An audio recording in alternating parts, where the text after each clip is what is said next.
Assalamualaikum warahmatullahi wabarakatuh. Oke, alhamdulillah kembali berjumpa dengan semua saudara kami dimanapun berada. Kami sapa dan kami doakan semoga semua sehat dalam lindungan Allah Subhanahu wa taala. Allahumma amin. Sekarang saya berada di Masjid Quba. Ini merupakan masjid yang pertama dibangun oleh Rasul dengan para sahabatnya. Di saat Rasul sudah tiba di kota Madinah Al-Munawwarah, disebut namanya Masjid Quba karena dia berada di perkampungan Quba. Lebih kurang 4 km ini menuju ke Masjid Nabawi di sana. Inilah dia masjid yang sangat bersejarah seperti yang kita lihat. Sudah banyak renovasi-renovasi yang dilakukan di sini dan kita akan melihat nanti satu sumur bersejarah yang ada di samping Masjid Quba, disebut namanya Sumur Cincin, di mana tempat jatuhnya cincin Nabi Muhammad Sallallahu Alaihi Wasallam. Nanti akan kita lihat insyaallah. real ternyata. Dan jemaah dari berbagai negara juga di sini itu sangat banyak.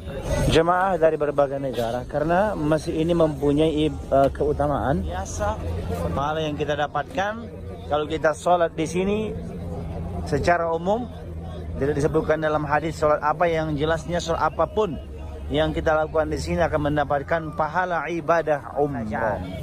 Di sini masya Allah benar-benar hidup kembali di Masjid Quba. Dengan ada coklat. Ada yang jualan jubah juga di sini tuh. Berapa satu jubahnya? 3 biji 200.000. 3 biji 200.000. Wow, murah. Ternyata 3 biji 200.000 rupiah ini sini. Luar biasa itu. Silakan berbelanjalah sebelum dibelanjakan. Ini masih ada lagi di sini renovasi yang kita belum tahu untuk apa nanti, ini sangat luar biasa ya. Sekarang kita menuju ke lokasi Sumur Aris dulu namanya, atau lebih masyhur sekarang disebut namanya yaitu Sumur Cincin. Bisa kita perhatikan ada di sini itu. Bagaimana cerita selengkapnya kita dengarkan berikut ini. Dahulu di sini ada satu telaga disebut bahkan namanya Telaga Nabi, Bi'run Nabi. Sebelumnya dinamakan Bi'ru Aris, Telaga Aris, nama orang Yahudi dahulu. Yang terakhir disebut namanya Telaga Cincin, Telaga Kotak bahasa Arab. Ya. Ketika dahulu Rasul hidup di kota Madinah, Rasul pernah datang ke telaga ini. Nah, sekarang di sana keramiknya seperti ini. Sama juga jalan Masjid Nabawi ada telaga di sana. Jalan Masjid Nabawi ditanda dengan lantai seperti ini. Keramik ini yang terbaru dibuat tandanya ini. Di saat mereka renovasi itu, ya, ada sini perbaikan-perbaikan. Para apa ini menemukan tanda di sini telaga itu ketika dahulu. Maka mereka buatlah tanda seperti perigi, ya, sumur. Rasul dahulu datang ke sini termasuk, dan kemudian Rasul menjulurkan kakinya ke bagian daripada telaga ini. Ketika itu seorang sahabat mencari Rasul, yaitu Abu Musa al-Ash'ari, mencari di mana itu Rasulullah karena di Masjid Nabawi tidak ada. Tadi saya ceritakan lebih kurang 4-5 km ini dari Masjid Quba menuju Masjid Nabawi. Rasul ternyata berada di telaga ini. Datanglah Abu Musa al-Ash'ari melihat ternyata Rasul tengah seperti mengasingkan diri di sini, tapi menikmati air telaga yang ada di sini. Ketika itu Abu Musa al-Ash'ari ini membiarkan Rasul ya, untuk menikmati suasana telaga yang ada di sini. Kemudian datanglah Abu Bakar yang ingin berjumpa dengan Rasul.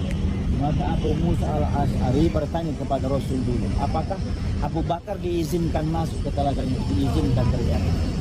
Maka diperintahkan, izinkan dia masuk dan berikanlah kabar gembira untuknya bahwa dia akan masuk surga. Dia akan masuk. Absirku fil jannah. Ya. Maka Abu Bakar diizinkan masuk ke telaga ini juga. Dia duduk di sebelah kanannya Rasul di sini.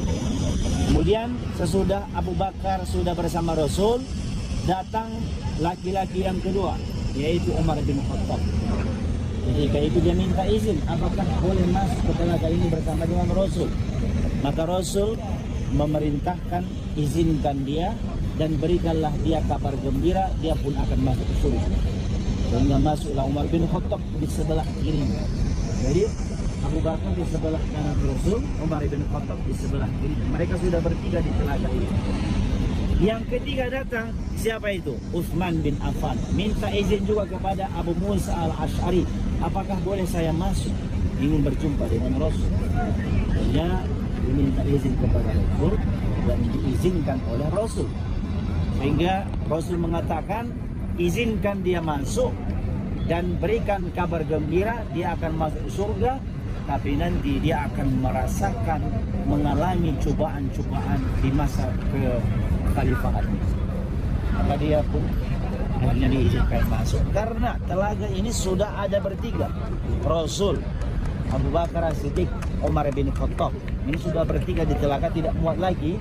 Maka Utsman bin Affan itu berdiri di hadapan Rasul dan dua khalifah itu.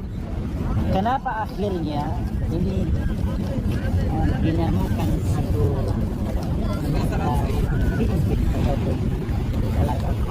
karena diceritakan dalam Guna untuk Islam. Di saat nanti Rasul akan mengantarkan surat ataupun risalah kepada para pembesar-pembesar penguasa non-muslim ketika itu, apakah ke Romawi misalnya, kepada penguasa Persia misalnya, Rasul akan stem nanti dengan cincinnya itu yang dipakai oleh Rasul, yang bertuliskan di situ apa? La ilaha illallah Muhammad Rasulullah. Jadi selepas Rasul wafat, maka cincin itu dibagi kepada Abu Bakar As-Siddiq. Abu Bakar wafat, maka dibagi kepada Umar bin Khattab. Umar bin Khattab wafat, maka cincin itu dipakai oleh Utsman bin Affan. Tapi terakhirnya semasa Utsman bin Affan menjadi khalifah di kota Madinah Al-Munawwarah, dia datang ke telaga ini, dia bermain dengan cincin itu karena tangan jari daripada Utsman ini lebih kecil dibandingkan dengan jarinya Rasul. Ya, kalau cincin itu dipakai Rasul sesuai, karena memang asli tangan Rasul dan sesuai dengan size jari Rasul. Tapi di saat dipakai oleh Utsman bin Affan, cincin itu lebih besar, jarinya Utsman bin Affan ini lebih kecil. Sehingga di saat dia berada di telaga ini, akhirnya cincin Nabi itu jatuh di situ. Maka karena cincin itu sampai 3 hari, dia perintahkan orang untuk mencari cincin Nabi hingga ke hari ini belum ditemukan. Bahwa alam bila akan ditemukan nanti cincin Nabi Muhammad SAW, maka peristiwa itulah sampai sekarang disebutlah ini namanya Bi'ul Khatam, telaga cincin. Ingat di mana disinilah jatuhnya cincin Rasul daripada jari Utsman bin Affan. Selepas jatuhnya cincin itu, maka akhirnya Utsman bin Affan pun terbunuh di kota Madinah Al-Munawwarah. Itu yang disebut oleh Rasul, engkau nanti akan mengalami cobaan yang besar. Itu peristiwa yang berlaku.